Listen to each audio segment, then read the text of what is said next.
এখন অফিসে যাবেন? আমার অফিস তো সকাল 10টায়। নতুন বিয়ে করেছি তো, এই জন্য লাঞ্চের পরে যাচ্ছি। কেন, কিছু বলবা? আপনার ফোনটা একটু দেন, মায়ের সাথে কথা বলতাম। দাঁড়াও, এখানে দাঁড়িয়ে কথা বলো। হ্যাঁ পাখি বল। খালা, মা কেমন আছেন? সবাই ভালো আছে। আর আমি তো এক গার্মেন্টসে, তোর মা তো অন্য গার্মেন্টসে। রাতে বাড়িতে যে একটু মায়ের সাথে কথা বলাই দিও। আচ্ছা দিমুনে, এখন রাখ, আমি কাজ করতেছি। ঠিক আছে, আমি গেলাম।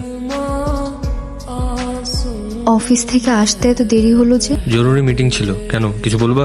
হ্যাঁ, আপনার ফোনটা একটু দেন না। মার সঙ্গে কথা বলবা? হ্যাঁ, সত্যি মায়ের সাথে কথা বলবো। হ্যালো, কেমন আছো মা? আল্লাহর রহমতে ভালো আছি। আর পরিও ভালো আছে, ঘুমাইতেছে। মা কে কাচ্ছে? কই কেউ না তো, তোরে বললাম না পরি ঘুমাইতেছে। আমি রাখি, ওর কাছে যাই। আমি বাড়ি যাব। কেন এত রাতে কেন? মায়ের কাছে যাব। কালকে সকালে আমি নিজে নিয়ে যাব। থাক, তবে কালকে যাব না। পাখি তুই? পরি কোথায়?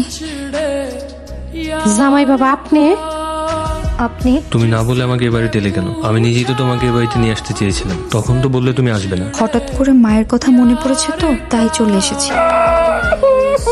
আপনি বসেন না, আমি এক্ষুনি আসছি। না, আমিও যাই, মার সাথে দেখা করি। তোর মা তো বাসায় নাই। ও, মা বাসায় নেই, চলেন আমরা অন্য একদিন আসবো। ফোনটা দেন, মায়ের সাথে কথা বলবো।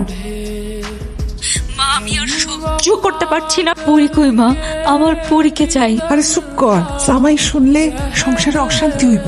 আমার সংসার চাই না মা, আমার পরীকে চাই। পাগলামি করিস না পাখি, মাথাটা ঠান্ডা কর। আমি কালকা পরিরে নিয়ে পার্কের কাছে আসমু সকাল 9টায়। তুই আয়।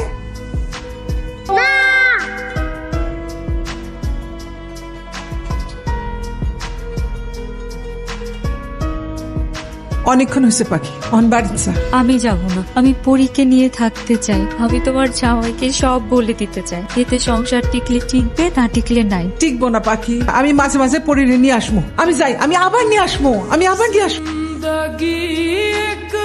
ঘুমাচ্ছিলে? না। আমি আসছি এটাও তো টের পাওনি। তোমার তো ফোনটা অনেক ইম্পর্টেন্ট, তাই না? এই নাও, ফোন ধরো। কাকে ফোন দেবে, ফোন দিয়ে কথা বলো। কথা বলা শেষ করে ড্রয়িং রুমে আসো।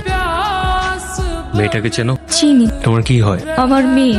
সংসার চাও নাকি তোমার মেয়েকে চাও? দুটোই। যে কোনো একটা চাইতে পারবা। মেয়েকে চাই। তোমার মেয়েকে তুমি নাও। তোমাদের মা ও মেয়ের ভালোবাসার কাছে আমি হেরে গেলাম। মা মেয়ের ভালোবাসার মাঝে না আসলেই পারে। মা মেয়ের মাথার উপর বটগাছের ছায়া হয়েও তো থাকতে পারতেন। সব পুরুষ আসলে বাবার মতো মহৎ হয় না। ঠিক আছে, আমি চলে যাচ্ছি। দাঁড়াও, তুমি চলে গেলে চলে যাও, পরীকে আমার কাছে রেখে যাও। আমি পরীকে আমার মেয়ে হিসেবে মেনে নিয়েছি। এখন থেকে আমি ওর বাবা।